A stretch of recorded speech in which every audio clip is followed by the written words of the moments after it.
Vamos a destinar este video a repasar, a revisar, a indicar los aspectos más relevantes y sustantivos del Estatuto de la Universidad Nacional Scalabrini Ortiz, situando los objetivos que tiene, las particularidades de su funcionamiento, su articulación con la Ley de Educación Superior, que es la que rige los criterios generales en el establecimiento de las universidades nacionales en Argentina y del resto del sistema educativo superior, indicar cómo está configurada la universidad y sus reglamentaciones más importantes se sitúan en este estatuto y que dan lugar después a las actividades respectivas que durante su vida institucional la universidad desarrollará.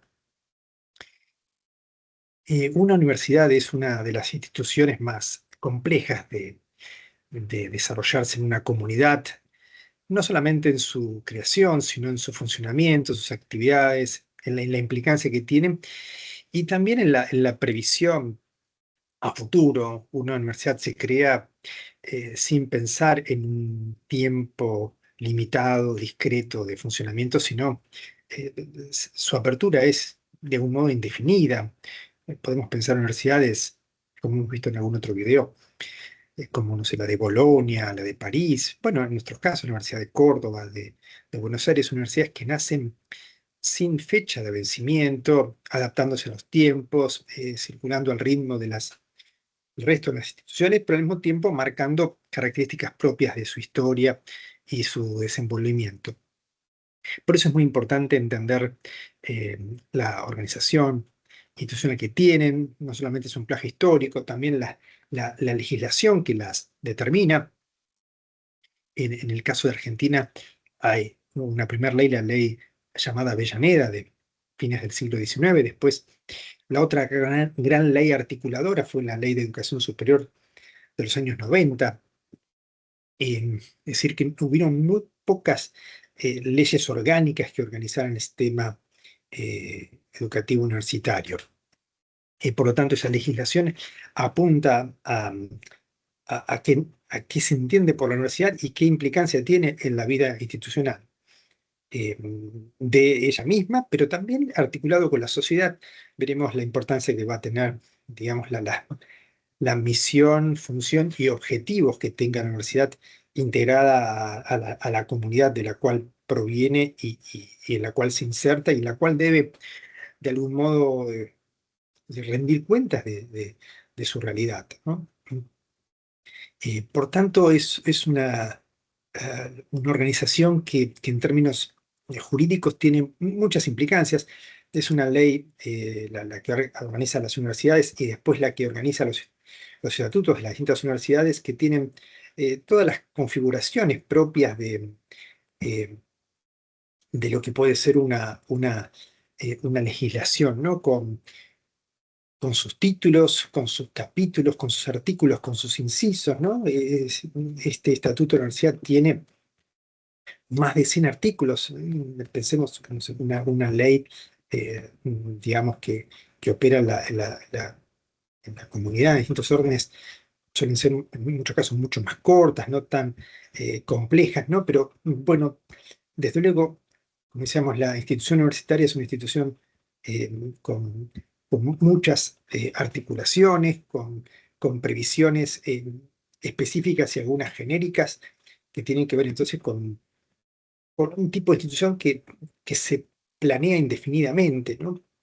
Desde luego hay que atender a cuestiones que son por ahí más coyunturales y cuestiones que se tendrán hay que rever, pero que conciben que va a trascender digamos, las generaciones y que uno debería preverse, ¿no? De alguien los que confeccionan las universidades, prever una vida, digamos, de largo aliento, ¿no? Y bueno, como decíamos, es importante tener ese marco general que es la Ley de Educación Superior y saber que en ese articulado, ¿no? de títulos, de capítulos, de artículos y de incisos, va a haber bastantes especificaciones con respecto a cómo se organiza la universidad, cómo es su funcionamiento, cuáles son sus autoridades y quiénes conforman parte de esta institución. Eh, y si uno entra directamente, vamos a reseñar un poquito algunos artículos, veremos en general los títulos y los que hacen a la configuración del funcionamiento de las distintas instancias que la componen la universidad. Eh, en primer lugar, y no es una cuestión meramente formal, la universidad, esta universidad como cualquier otra, es una persona jurídica, ¿eh? Y esto es interesante, ya el primer artículo de la ley dice que tiene autonomía académica, institucional y autarquía económico-financiera, y es creada por una ley del Congreso Nacional. Por lo tanto, entonces, una cuestión es esta: la creación de las universidades tiene que ver con una intervención directa del Congreso Nacional y crea una institución que tiene autonomía y autarquía. Estos dos términos son importantes porque es importante decir que la universidad es una institución pública, pero no es una institución concerniente inmediatamente a la administración del gobierno nacional, en este caso, ¿no? Sino que es una institución con personalidad jurídica y con autonomía y autarquía. Autonomía para lo académico institucional y autarquía para lo económico y financiero. Por lo tanto, si bien gran parte de su financiamiento dependerá de la ley eh, del presupuesto nacional, eh, su administración, su gestión, depende de estos criterios que ya se señalan en el artículo primero: autonomía y autarquía. Estos dos principios es muy importante indicarlo. Luego, ya en el artículo 2 establece cuál será su zona de influencia, no solamente la zona de San Isidro, que sería el lugar donde se radica, sino toda esta zona del conurbano norte, San Fernando, Tigre, Vicente López, serán los lugares que tendrá incidencia en la noticia. Por indicar algo muy genérico y un poquito histórico, quizá lateral a estas inquietudes, pero simplemente para hacer alusión a esta inquietud, cuando en la década del 80, a partir un poco de la reanudación de la democracia en Argentina, se establece el Congreso Pedagógico Nacional y entre esas cosas se redefinen en la vida universitaria. Parte de un proyecto que tenía que ver con lo universitario era una propuesta de una universidad metropolitana, es decir, una universidad que en el conurbano en el Gran Buenos Aires ejerciera una tarea de descomprimir la uva y atender inquietudes más bien locales y demás, pero articuladas. Esa universidad metropolitana no se dio como tal, pero se dio un proceso nacido a través de esa inquietud, que terminó siendo las universidades del conurbano que fueron apareciendo a lo largo de los años, las primeras a principios de los años 90, y bueno, el caso de la Universidad Escalabrino Ortiz surge muchos años después. Eh, Pensemos que este estatuto esta organización de la universidad es el año 2017, ¿no? Bueno, aparecen esas universidades que después tienen un sesgo más local, ¿no? La Universidad de San Martín, de Lanús, de 3 de Febrero, de La Matanza, de General Sarmiento, y con su radio de influencia y atendiendo un poco a perspectivas locales y más. En este caso, la Universidad Nacional Escalabrino Ortiz nace con este centro, digamos, en San Isidro, en el Parque de San Isidro, pero con esta influencia en esta zona norte, digamos. Digo, para encuadrarlo esto en esa perspectiva, y por eso. El tercer artículo es interesante porque señala qué tipo de institución es la universidad.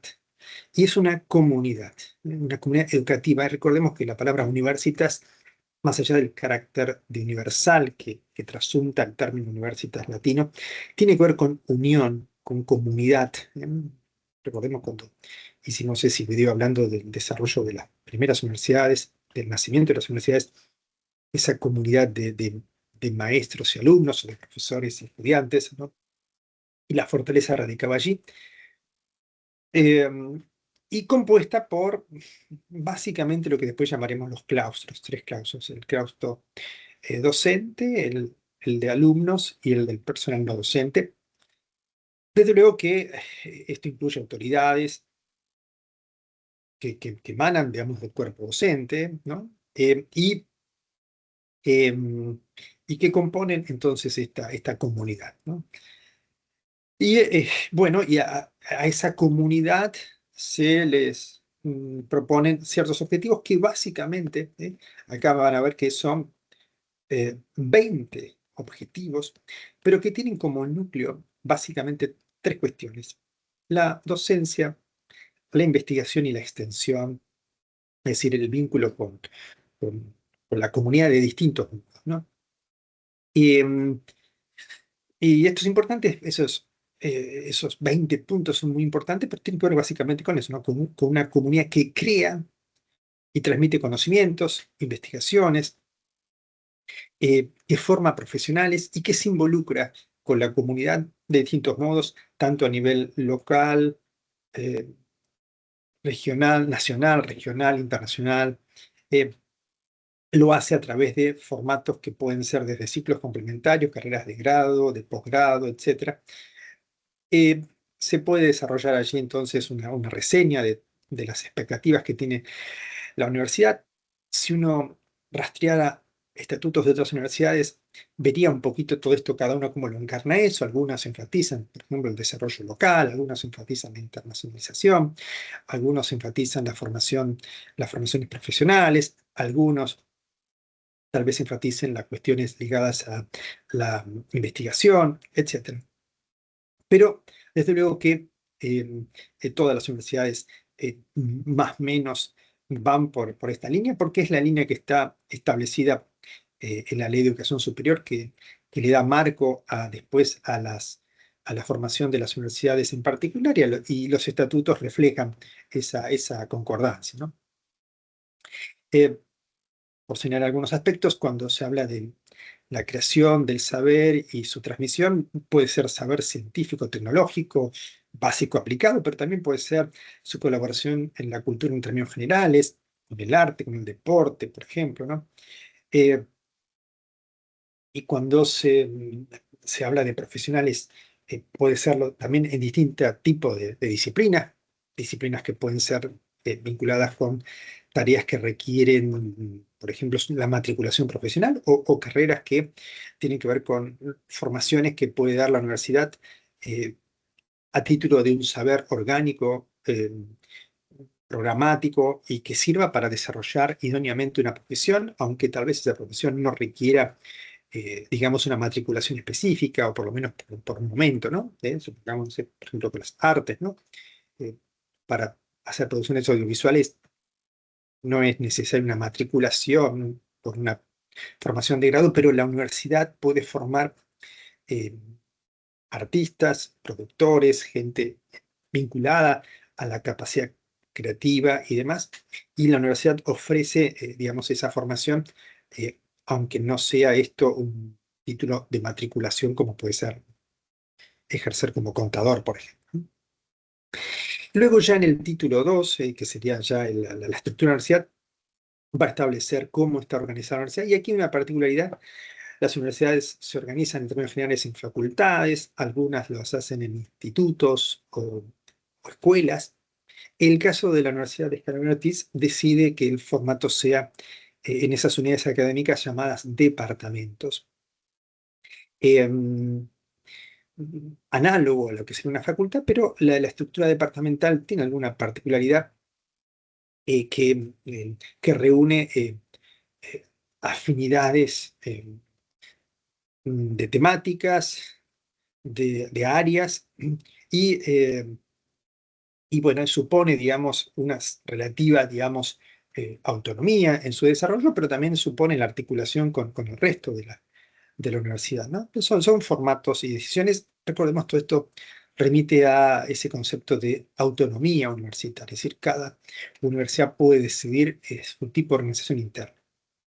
Desde luego, todo esto en una configuración global de lo que aparece, digamos, concebido en la Ley de Educación Superior, ¿no?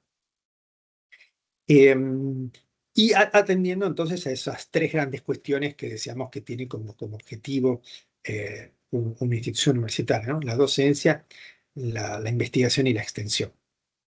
De allí entonces que se empiecen a desplegar las misiones que va a tener cada departamento.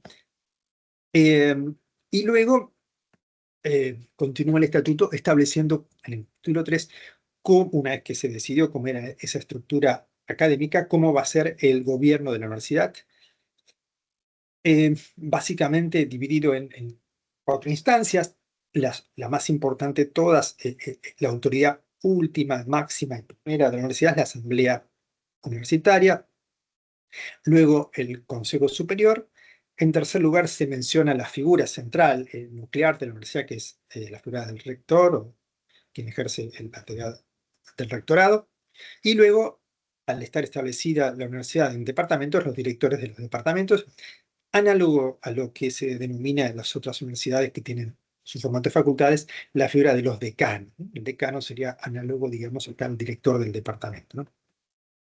Habla de la integración de la asamblea universitaria, cómo está compuesta, eh, eh, y además después estará mencionado cómo se conformarán esos integrantes de la asamblea, además del rector y vicerrector, representantes de profesores ordinarios, representantes de docentes auxiliares, del claustro estudiantil, del claustro de graduados. Después se establecerá cuándo aparecerán estos graduados, porque recordemos que estos estatutos se forman, pero no se pueden, digamos, ejercer automáticamente esta integración del cuerpo de la asamblea universitaria por un tema de que los graduados aparecerán con los años a finalización y habrá un número de 500 graduados mínimos como para que puedan incorporarse los graduados a la asamblea, ¿no?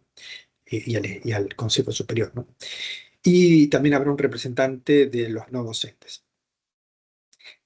Bueno, después en el artículo de ella aparecen todas las atribuciones que tendrá la Asamblea Universitaria y cómo será su sesión, su llamado a sesiones y demás, siendo, recordemos, la instancia máxima de la universidad.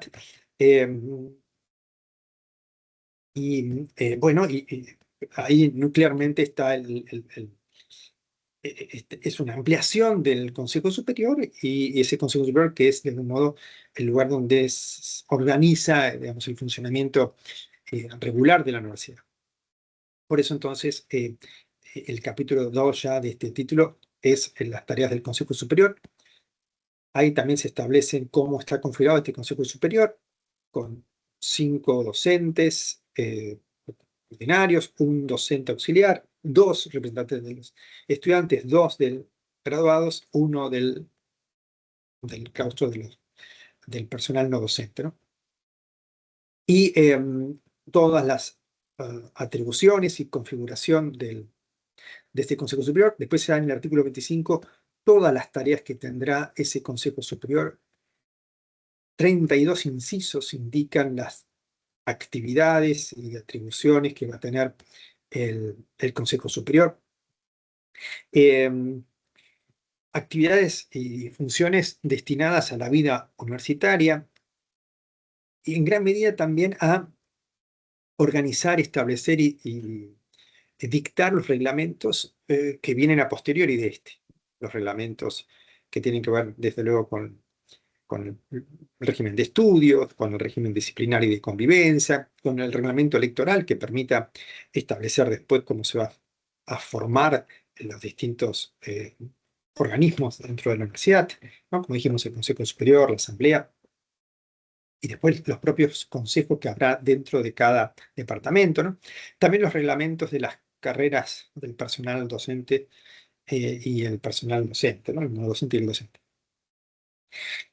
Cómo se accede a los cargos, todas las tareas que se encontrarán allí. Y desde luego, entonces, también con respecto a el funcionamiento entonces de esa autonomía y autarquía, porque ahí también se va a indicar aspectos vinculados al patrimonio, al presupuesto, a los recursos y al desenvolvimiento de todas las personas integrantes de esta comunidad educativa. Y después en el capítulo 3 ya aparece la figura del rector, cómo es nombrado, cómo es su funcionamiento, recordemos, también se prevén muchas situaciones acerca de su ausencia, su remoción, cómo se organizaría, situaciones de ese tipo que es fundamental que esté formalmente establecido eso. El artículo 35 tiene también todas las tareas que debe asumir el rector. 34 incisos supone esto, ¿no? Fíjense la importancia que tiene la figura del rector en la universidad, en el sentido de eh, su funcionamiento, articulado con el Consejo Superior, eh, y bueno, el núcleo de la organización institucional, ¿no? Luego aparece entonces la figura de los directores de departamento. A partir del artículo 34 aparecen las tareas y la organización de esta figura de los directores de departamento. Eh, y eh, aparecen entonces sus tareas en el artículo 39. Hay dos incisos con respecto a las tareas que va a tener el director de departamento, ¿no? Y que básicamente es donde efectivamente se desarrolla el núcleo de la misión de la universidad, es decir, la docencia, la investigación y la extensión tienen en los departamentos el lugar específico de su puesta en desarrollo. Eh, a su vez establece que va a haber, ¿no? Dentro entonces de cada departamento un consejo asesor departamental, así como hay un consejo superior para la universidad. Hay un consejo asesor departamental que también estará compuesto internamente por también sus directores formalizados, 4 representantes docentes designados por concurso, un docente ordinario, no, docente auxiliar ordinario y también un estudiante. Después veremos cómo se accede aquí a ser, por ejemplo, docente, los plazos y las características. Y los estudiantes para ser representantes tienen que tener por lo menos un 30% de la carrera aprobada para poder adquirir representabilidad. Y las tareas que van a tener en ese consejo. Y luego entran mecanismos de determinar cómo se configuran los distintos personajes que van a habitar en la universidad. El título quinto, a partir del capítulo 38, sobre los docentes, cuáles son sus características, qué tipo de docentes puede haber en la universidad, ordinarios, extraordinarios, interinos, cómo es su categorización y las tareas que tiene cada uno de ellos, cómo se incorpora a la universidad, cómo es el ingreso por concurso, cómo puede ser un nombramiento interino, etc. Esto va a estar articulado hasta allí, está el artículo 67. Luego también una parte que establece ya el estatuto es qué pasaría en casos de remoción de algún docente por algún juicio académico y las características de eso, cómo se organiza. Y el título 7 tiene que ver con los estudiantes. A partir del artículo 74 indica qué implica ser estudiante de la universidad, sus condiciones de ingreso, sus condiciones de cursado y demás, las modalidades que puede haber, sus derechos, todo eso está entonces indicado allí. Desde luego que particularidades aparecerán en los reglamentos respectivos, ¿no? Con respecto al funcionamiento académico y del reglamento de alumnos, y cuestiones también vinculadas a la convivencia y a reglamentos disciplinarios en particular, se dictarán y se formalizarán esas reglamentaciones respectivas, ¿no? El título 8 está ligado al personal no docente, eh, que compone todas las tareas administrativas y de vinculación con el soporte de las actividades académicas de la universidad. Y luego el título 9 tiene que ver con el régimen electoral, cómo va a funcionar la universidad, determinando su propio mecanismo de funcionamiento. Recordemos todo esto, desde luego, eh, desplegando aquello que está en el artículo 1, que es la autonomía universitaria. Esto tiene que ver entonces cómo confiere su gobierno, su autogobierno, ¿no? Su cogobierno, porque efectivamente esto va a estar compuesto por esos tres claustros, el docente, el no docente y el de los alumnos de grado y los graduados, ¿no? Y bueno, cómo se compone también una junta electoral, eh, con todas esas determinaciones específicas. Eh, y hay un título 10 que tiene que ver con el régimen económico-financiero. Aquí entonces se hace mención entonces al otro punto importante del artículo 1, que era, además de la autonomía referida a su gobierno y a su funcionamiento académico institucional, también lo referido a la autarquía económico-financiera, cómo se constituye su patrimonio, sus recursos. Recordemos que la universidad es una institución pública, pero implica que parte de su financiamiento deviene del presupuesto nacional, de la ley del presupuesto nacional, pero también de otros fondos que pueden asignarse específicamente, y además porque la universidad tiene posibilidades de generar actividades que generen su financiamiento, sean formaciones que no sean las estrictamente de grado, posgrados o diplomaturas, que pueden ser aranceladas, o asesoramientos o distintos tipos de tareas que, bueno, están indicadas aquí como la provisión de recursos posibles, ¿no? Esto es muy importante, ¿no? Y además tiene otra característica: la universidad tiene un consejo social eh, con la función de irradiar vínculos con la comunidad, especialmente la comunidad local, ¿no? Como decíamos, la universidad es una institución que estrecha sus lazos en la comunidad local, más allá de como tal la universidad debe implicar vínculos, convenios a niveles nacionales e internacionales, pero esta inquietud de insertarse en la comunidad local es importante. Luego hay tareas de auditoría, o una auditoría interna. Después las universidades tienen desde luego las auditorías externas, eh, eh, como cualquier ente público. Em, Y finalmente algunas disposiciones comunes como para establecer los casos que deben contemplarse a futuro, como por ejemplo, al momento de confeccionarse este estatuto no había 500 egresados para componer el claustro de egresados, por ejemplo, en los consejos departamentales o en el Consejo Superior de la Asamblea. Entonces esto, eh, hasta que se normalice eso, ¿no? Se establecerán formas ad hoc, digamos, como para el funcionamiento al momento, ¿no? Bueno, este breve recorrido entonces por el estatuto de la universidad. Si llevamos adelante, digamos, una lectura con la ley de educación superior, veríamos que replica ese espíritu y da sentido, criterio a la universidad. Desde luego que también esto es interesante leerlo a la luz de la historia de las universidades en Argentina y en el mundo.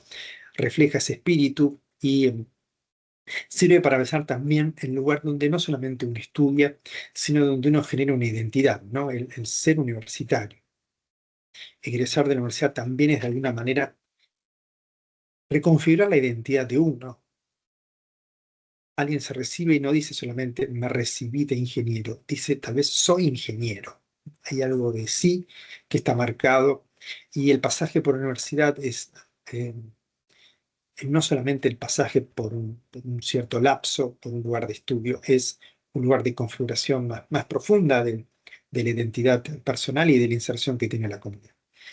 Bueno, espero que haya sido de utilidad este repaso, que sea una invitación a la lectura y al estudio específico de estas cuestiones y entender mejor de qué se trata una universidad, y en particular entender las características de la Universidad Nacional Escala Norte.